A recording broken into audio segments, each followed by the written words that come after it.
இனி என்ன சொல்லியிருக்கணும்?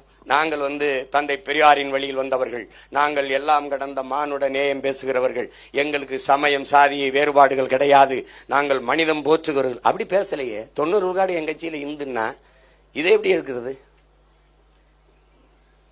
அதனாலதான் நாங்க பாருங்க, பெரிய பெரிய ஆளுகளை எல்லாம் கூப்பிட்டு பேசக்கூடாது அண்ணா, வருங்கால தலைமுறையை சரி பண்ணுவோம். அவனை கூப்பிட்டு சொல்லுவான், டேய் நீ சிறுபான்மை இல்ல, நீ பெரும்பான்மை தேசியனத்தின் மகன், அந்த தன்னிமிர்வு தாண்டா தலை நிமிர்வு, தமிழ் இனத்தின் நிமிர்வு, அவனை கூப்பிடுங்க பேசுவோம்னு சொல்லி அண்ணன் சொன்னாங்க. அண்ணா அப்படின்னா நம்ம இளைஞர்களை கூப்பிட்டு பேசுவோம்னு சொன்னேன். சந்திக்கணும் தான் இளைஞர்களை கூப்பிட்டு பேசுவோம். முதல்ல அவனை தெளி பண்ணுவோம். நம்ம செத்து போனாலும் சரி இன்னொரு தலைமுறை சரியாயிரணும். அதான் எங்க அண்ணன் சொல்றான் பாருங்க, நான் இறந்தா என்னடா ஒரு தலைமுறை வரும்டா, எழுச்சியாக எழுந்து வரும்டா, அது என்னை அடக்கம இடத்துல எலும்பு கூட எடுத்து நன்றி சொல்லும்னு நாங்க வந்தோம். தோண்டி எடுத்து நன்றி சொல்றோம். பொது சமூகத்துல அரங்கத்துக்குள்ள கூட பழனி பாபா பேரை உச்சரிக்க பயந்துகிட்டு இருந்தான்.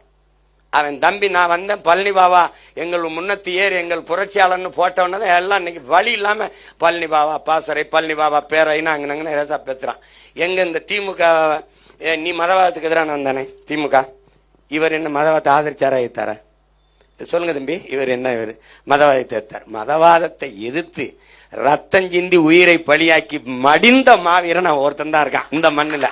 நீ மதவாதத்துக்கு எதிரானவன் தானே, அதுக்கு நன்றி கடனா அவன் படத்தை வச்சு அவனுக்கு ஒரு வணக்கத்தை செலுத்துங்க. பழனி பாபாவை மதவாதத்துக்கு எதிரான நாள், மதவாதத்திற்கு எதிரான ஒரு புரட்சி நாள் அவன் இறந்த நாள் அறிவிச்சு நீ ஏன் வணக்கம் பண்ணல?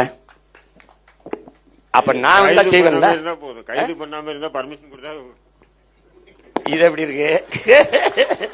இது கேட்க இன்னைக்கு பாருங்களா, இது பாருங்க. அப்ப அது நீ நடிக்கிற, என் மக்களை நீ அச்சப்படுத்துற, கோழையாக்குற, வீரனா நிமிர விட மாட்ட. இது என் நாடு என் நிலம் அப்படின்னு பேச மாட்ட. நீ எனக்கு சலுகை கொடுக்குற, நான் உரிமை கேட்கிறேன். உங்களுக்கு புரியுதா? அதனாலதான் நம்ம இந்த இடத்துல இந்த திமுகவை எப்படி நம்ம சொல்றோம்னா, ஒரு எங்க அப்பா பெரியப்பாவை சரி பண்ண முடியாது, எங்க மாமா மைத்தனர்கள் சரி முடியாது, தம்பி தங்கச்சியில சரி பண்ணோம்னா. இந்த வாட்டி நீங்க பாருங்களேன், இந்த தேர்தலில் நிற்கும் போது இந்த பையனுக்கெல்லாம் சீட் கொடுத்துருக்காப்ல அப்படி கேட்பீங்க பாருங்க. எல்லாம் சின்ன சின்ன பசங்கள்லாம் நிப்பாங்க, ஒரு 2-3 பேர் தான் தவிர்க்க முடியாம ஆம்பளை பசங்களா போயிட்டாங்க. எல்லாமே பெண் பிள்ளைங்க பரதாவோட நின்று நீங்க கேட்கணும், போட்டா போடுறான், போடலைன்னா போறேன். அதை பத்தி புரியுதா உங்களுக்கு?